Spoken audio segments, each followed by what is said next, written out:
All right. This is fun. This is rugby. How you doing, Eric? I'm doing well, Brian. How are you? Real good. I mean, you brought a smile to my face. I mean, this goes back many years, the De La Salle, but we'll talk about some of that. But tell people the recent news about the Major League Rugby Draft.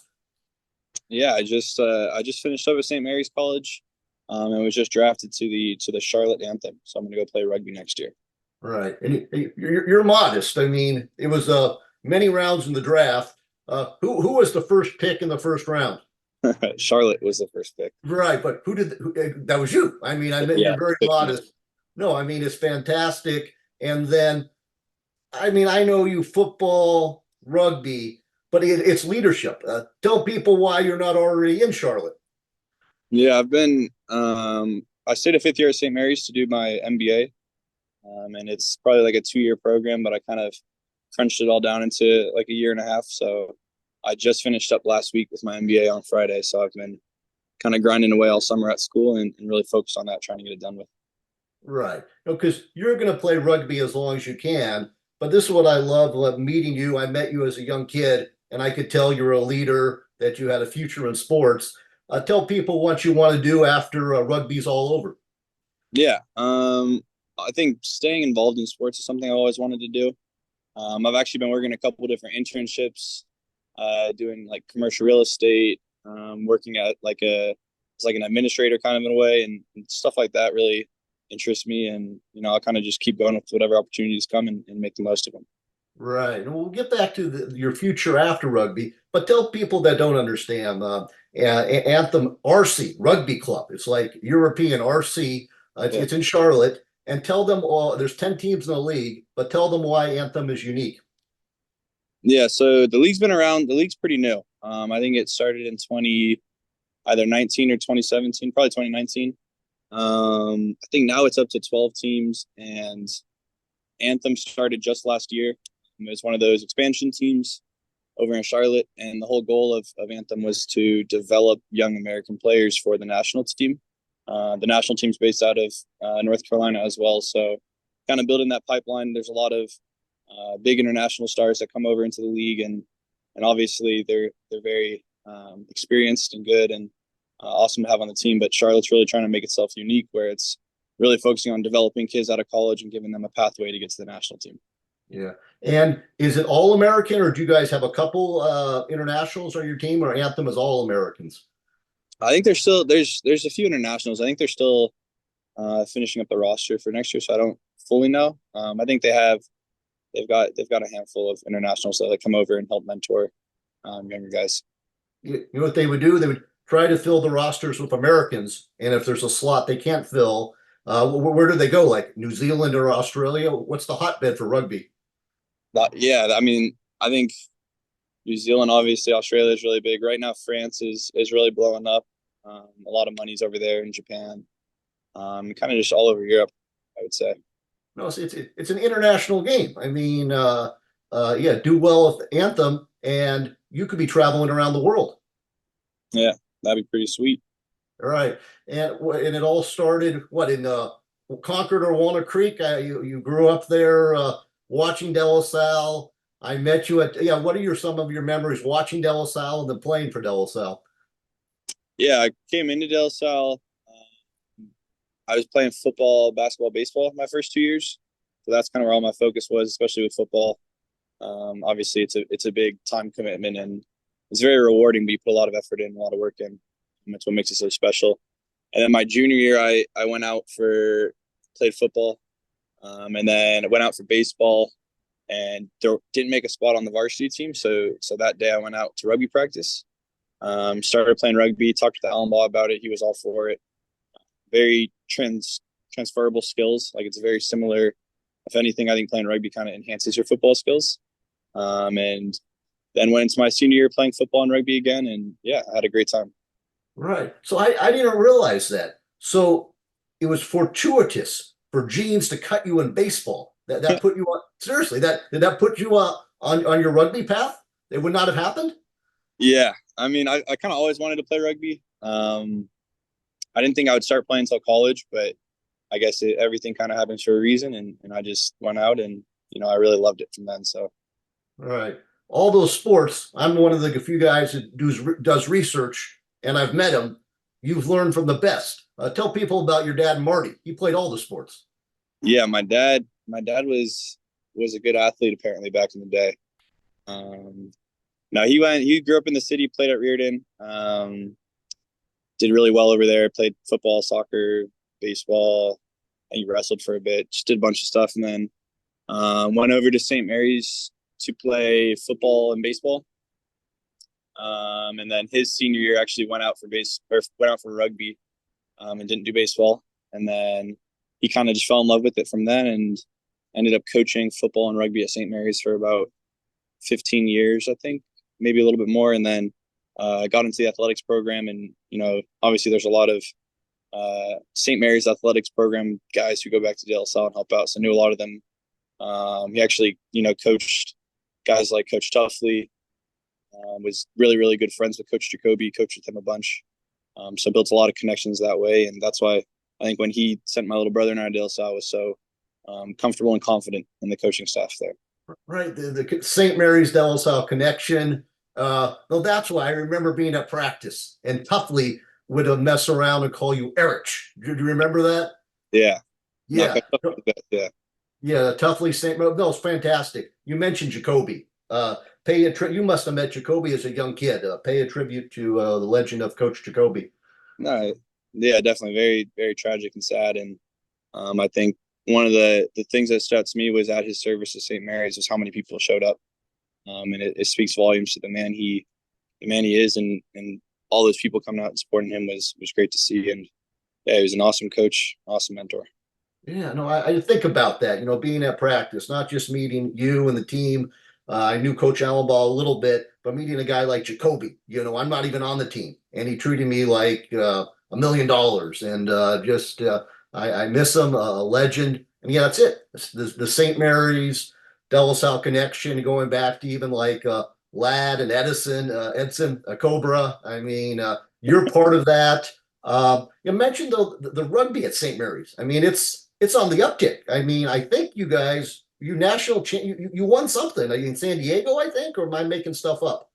Yeah, we won the national championships this past year. It was in Houston, but Houston, okay. yeah, no, we're definitely for being a club sport from a small little college, and competing with powerhouses like Cal and Life and Linwood and stuff like that. I think we're doing well right now, and definitely on the up. Right. And I think your brother Mario's on the team. Yeah. Yeah. How many? There's like 4 or 5 De La Salle guys, or am Yeah. I making It might be closer to like 10 to 15 De La Salle guys. 10 to 15? Okay. Huge pipeline. I think a lot of it comes from the people, and what makes De La Salle's culture so awesome is the people, right? It's the coaches and the players and stuff like you mentioned. I think a lot of De La Salle guys kind of hear about the St. Mary's culture and see the similarities in it.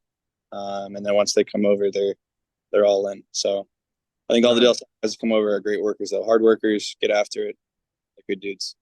No, and think about it. You're like an advertisement for De La Salle and St. Mary's now. I mean, did you think you'd be playing rugby professionally? No, I did not. That's something I'm kind of happy I didn't think too far ahead and set goals way out in the future, but I was kind of just going, especially like going into college and throughout college. Like my whole goal was winning a national championship. Like that was the only thing I was focused on.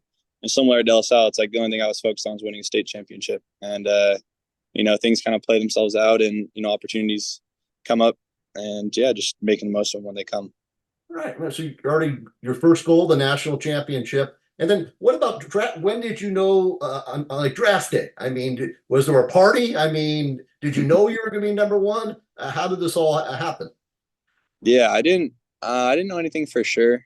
I talked to a few different teams, and I was at Foskey's draft party a couple years ago now, and that was a big old thing. Marcus Treeman flying out, and seeing that it wasn't quite like that. It was just a bunch of us on the team kind of gathered at a local restaurant. They threw it up on the television. We were streaming it from our laptop. So it's a small thing, but it was really special being with all my team, and yeah, I enjoyed it. It was nice. Oh, well, a day you'll always remember. What about this? Do Foskey and Henry know that you were drafted ahead of them? No, I should let them know though. I should rub that in a bit. Right. Well, they're busy. They don't watch all these, but they watch some that they might learn that. And so, Foskey in the second round, Henry in the fifth round, which is both very impressive. But here's Storti. Here you are in the first round. I mean, remember the trivia gassers? It used to be Alan Ball would ask. I gave him the answer. He thought it was DJ, but the highest drafted LSL guy was Aaron Taylor, like the first round, 15th. Now it's you. Yeah, the first round, first pick. I mean, yeah. Yeah, That's a good trick. yeah. I interrupted. Tell people what the trivia gassers were. Trivia gassers. I'm pretty sure that was when we would get asked questions, and I think probably 80% of the time we were wrong, and we'd have to run a gasser right after. Right. It was actually the last gasser, and you run less gassers if you could answer all these tough questions that Alan Ball was looking up on his phone as he was asking you. But I remember Gunnar Rask being the best at answering them because his knowledge of Dale South was unreal. right. Well, tell people about Gunnar. I think he was in. He was 2019 like you. Yeah. What's he? He must be have a good job someplace. Yeah, I haven't caught up with him. I saw him last year, I think, and he was in well. He played over at Cal. Obviously, that's a great degree and great place to go from there. So, I think he's crushing it. I think I ran into to Jossie last weekend over at the game versus Sarah. It was cool catching up with him, seeing him, Dorian, and Nico, and all those guys. Wow. I should have found you. You found all the alumni, all your classmates and guys younger than you. I was hiding in the corner. I was Okay. talking with Jossie. Yeah. It was good. Yeah. Though. No, Northern Arizona, team captain at De La Salle. What's Jossie doing these days? Yeah, I'm pretty sure he's going firefighter route right now. And exploring all that, which I think is really cool. That's something that maybe like I've always kind of been drawn to. A bunch of my family does that over in San Francisco. So, I'm excited for him and obviously with his work ethic and who he is, he'll be successful. So. Well, that's great. If there's a burning building, I want Jossie carrying me out of there. Me too. Yeah. Exactly. No, that's the thing. I mean, I'm stumbling onto something here. Maybe I'll put together a series of because people think about football, and it's important, but it's life after football, what you're doing, what Jossie's doing. There's a guy. Did you play with Tucholsky? I think he's going to be a dentist. Yeah, I did play with Tucholsky. Really? Dentist? Yeah, dentist. Yeah, exactly. We should do an advertisement. Maybe we can get our teeth cleaned for free or something like that. But I'm trying to think what else to talk about here. Just for me, just seeing you, it just makes me happy. Maybe that's it. Well, what is a lesson you learned at De La Salle from Coach Allen Ball or football? Yeah, I think one of the biggest things I learned at De La Salle was just about work ethic. I think like stuff's not going to get handed to you, obviously. In those practices, it's hard, and you're doing hard things so you can do great things. I think that's something I kind of kept with me and took to college and in my life in general of just like, if you want to achieve something, if you want to get somewhere, you got to work hard, and you gotta be willing to put the work in because someone else is going to be putting in if you're not. Right, and you're putting the work in both places, on the rugby field and in the classroom. When do you leave for Charlotte? I'm still trying to figure that out. I think I'll probably end up leaving like mid-October or maybe early November, and just be out there, kind of get acclimated to the environment. It's going to be pretty different for me. Coach Crespi actually lives out there now, so he reached out. I'm looking forward to connecting with him and catching up with him.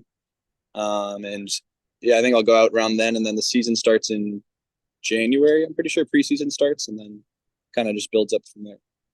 Yeah, I forgot about Coach Crespi, always drawing up the scout team, the plays, and with that conch shell. And then his son, I think, is at Wyatt's at Wake Forest. Yeah, what about the South?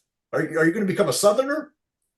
Man, I don't know. It was funny. I was joking around with Foskey about if I went to New Orleans, and I was like, that would be a whole different culture for me. But then I think going to Charlotte's going to be just up there with it. So I'm excited. I'm going to immerse myself in.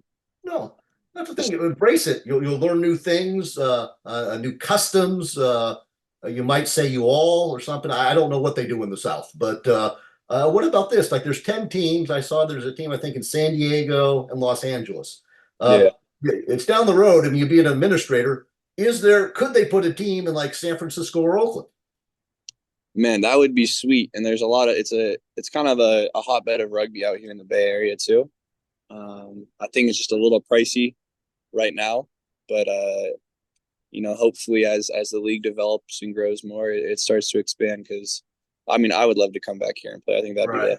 a dream. So Imagine that. You could be like Christian McCaffrey, who played at Stanford. That's it. It's the exact same path.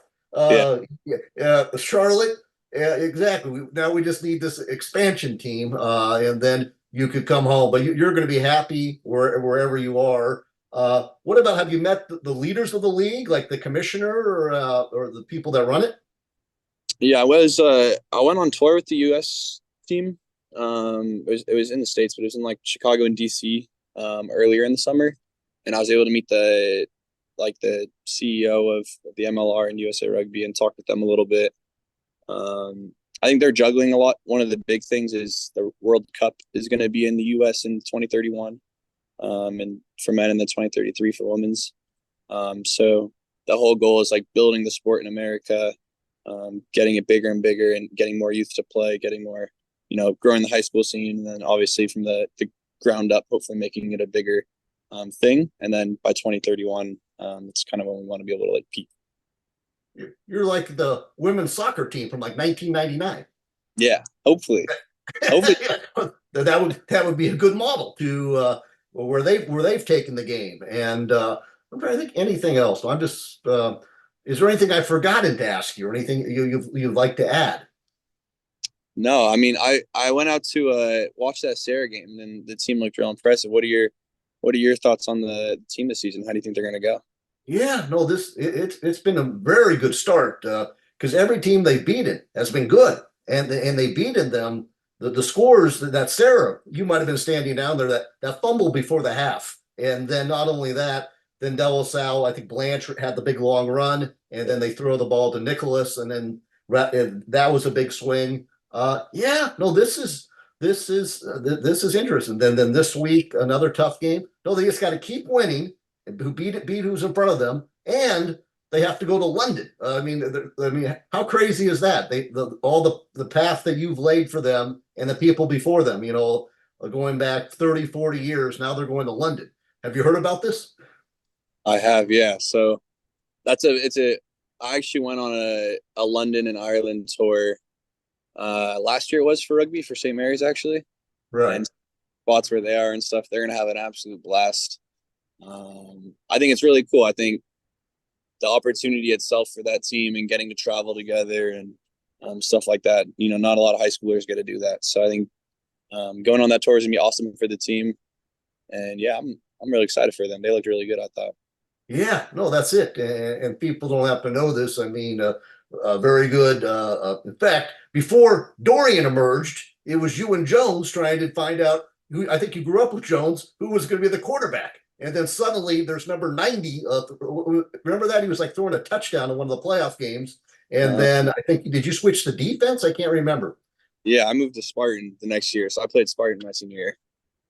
You know something? Again, that might have helped you with rugby. That made you a little more physical. 100% it did, yeah. So every time you faced adversary or an adversarial situation that looked like it might not have gone well, it actually went well for your future. Think about that. It did. It did. It played itself out nicely. I think it was pretty easy too at Del Salle having the coaches we had. That kind of gave us all the info. Coach Boyce was huge with that. Obviously, Coach Edson, Coach Allenbaugh, but there's a lot of great guys to learn from. So I think being a player there is pretty special thing, and it's very lucky also. Oh my gosh, I know that's yeah, this full circle. All those great coaches you mentioned, who I've gotten to know. I've gotten to know you. I mean, I almost don't want this to end, but no, I can take a signal here. We started during daytime, and now it's nighttime.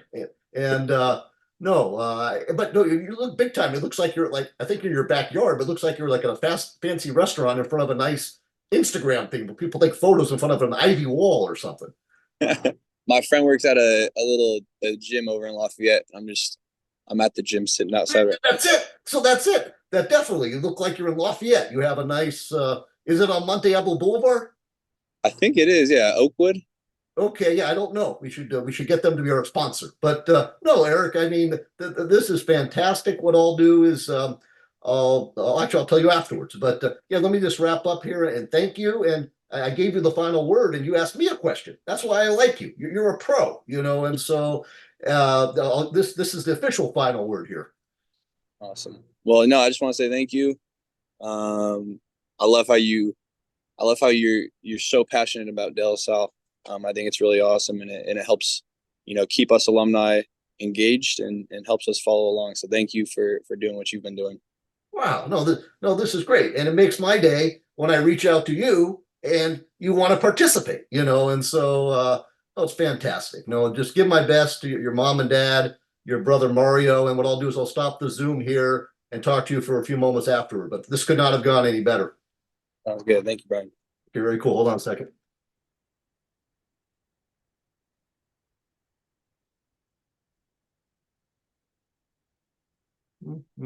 There it is.